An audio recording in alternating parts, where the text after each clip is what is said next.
everybody.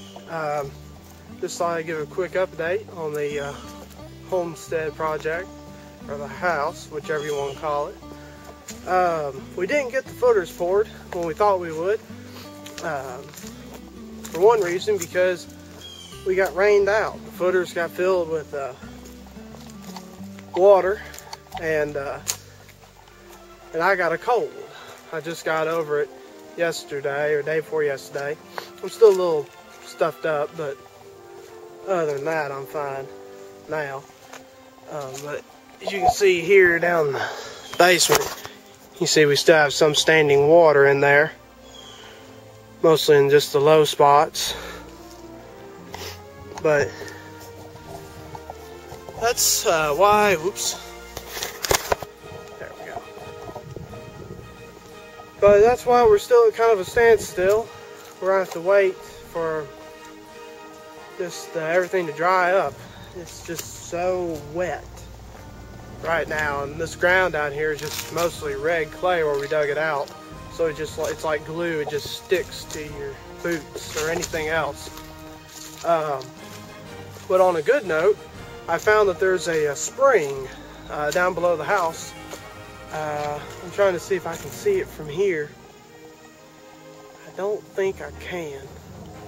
It's somewhere down on that hillside. I think it's right about in there on that hill. So my idea is to have a pump up here that's powered by a solar panel, pump the water from down there up this hill and up to a water tower up in that corner up in there, and then that will gravity feed water down to the house. So that's the idea anyways. Oh, excuse me. Like I said, I just got over that cold. The reason I got the cold was the horses figured out that the electric wasn't on the fence. The electric fence wasn't charged. So one rainy day they broke through the wire and got out. I saw they were gone in the morning, so I ran out. I was running through the woods and the fields, just wearing an old military ACU jacket. And those are not waterproof. I thought they were, but they're not. And just got totally soaked. And once I found them, they were a pain to get back in, but got them in and then had to fix the fence. And about a day after that, I was just, had a cold, fever, stuffed up nose, coughing, all that really fun stuff you get to put up with. So, just life on the farm at its finest. No, not really.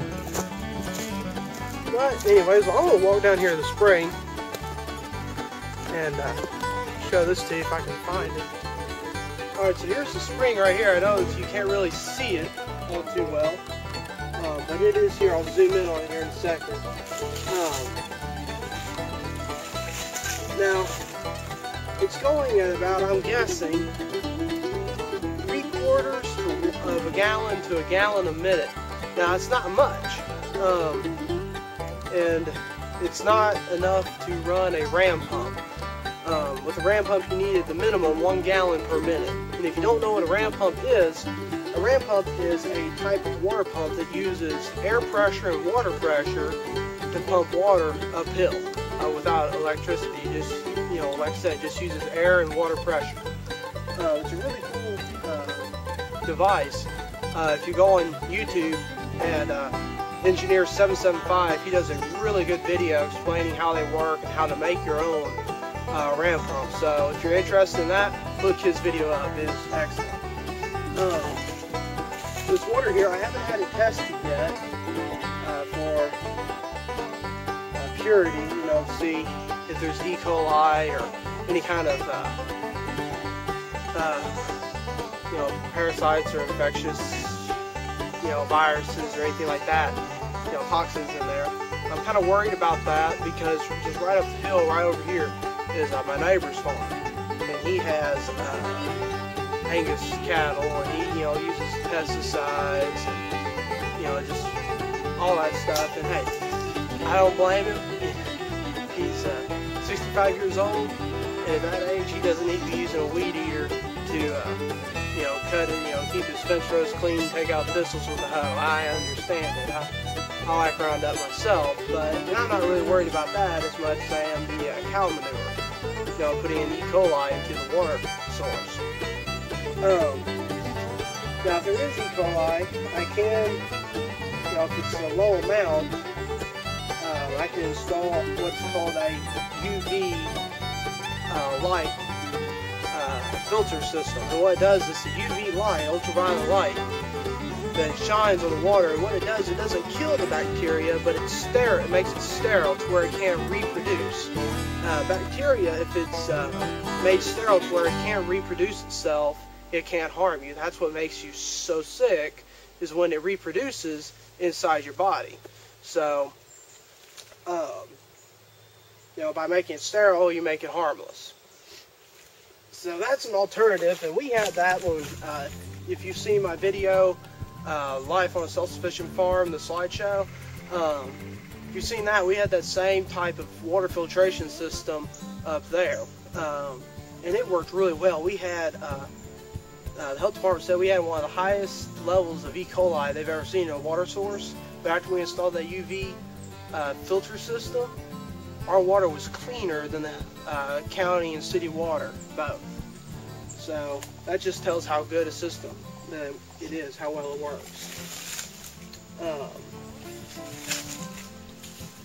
Now this spring, it's not near as good as the one on the back part of the farm, but with this I can put a pump in and pump water that distance.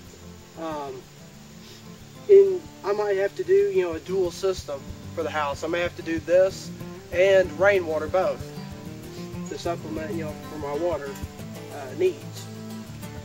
So the next step with the spring will be to have it tested and see if it's even worth fooling with, and if it is, what I'll need to do is first cut down these trees right behind here. I know you can't see it with the angle of the camera, but there's an oak tree and 2 maple trees right in behind here, and they'll have to go, and then get a backhoe in here and dig this out, and then put in a spring box.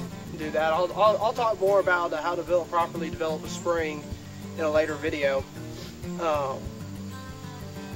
Also, some of the comments I got on the about the log house, about cutting up those hickory trees for firewood instead of using for the cabin.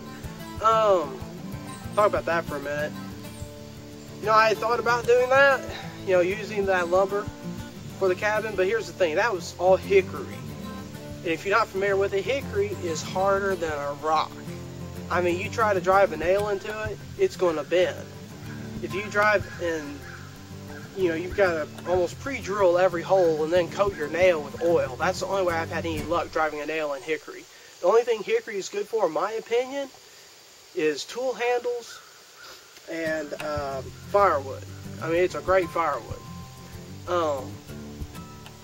And it makes nice other stuff too. Things for, small things for the home. In my opinion, like cutting boards. It's just such a hard wood that I just don't like messing with it. It dulls up your saws and chisels and all your tools. So in my opinion, it's just not really worth it. I've already had to sharpen 3 chainsaw blades cutting up that firewood for it, and we need the firewood right now. It's getting pretty cool out. The seasons are really starting to change. I think right now it's around 45 degrees out here, so we need the firewood to put in our hall stove, start heating the house. So that's why I'm doing that instead of using it for the cabin. So anyways, I will zoom on this spring a little bit so y'all kind of see a little bit more what a small flow water spring looks like. Right down in there. And it's just coming out of that little bitty crevice of earth right there. And the only way I spotted it was I was walking. The best way to find a spring on your property, if you're looking for one, is to go down into a valley. I want to step back a minute. Whoa, golly. Just about sunk in that hole there. That was deep. Alright, best way to look for a spring on your property is go down in a valley like this. It just kind of comes down sharp, then just goes right back up.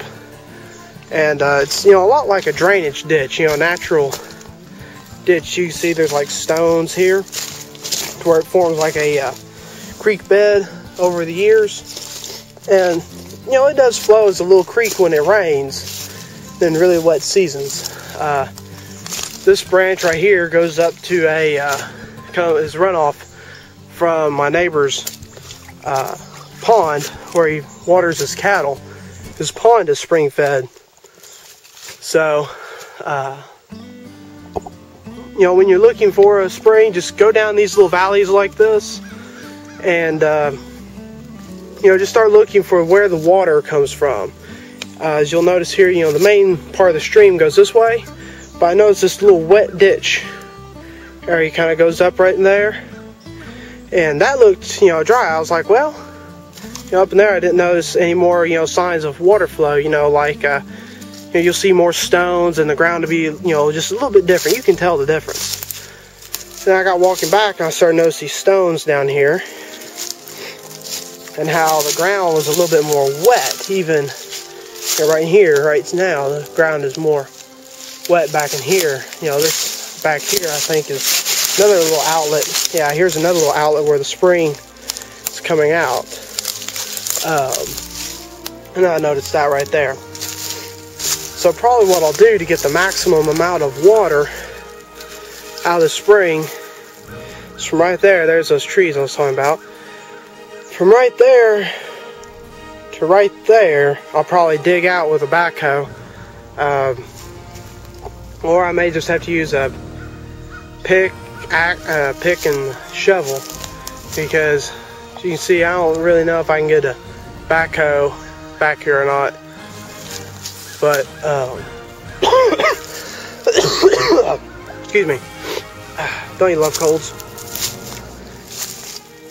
So that's, you know, how you look for a spring. You know, basically, is just look for little valleys and just follow them till you find the water source. Well, y'all, my battery on this camera is about dead. It's flashing. So I want to say my goodbyes and head back to the house and get another hot cup of coffee.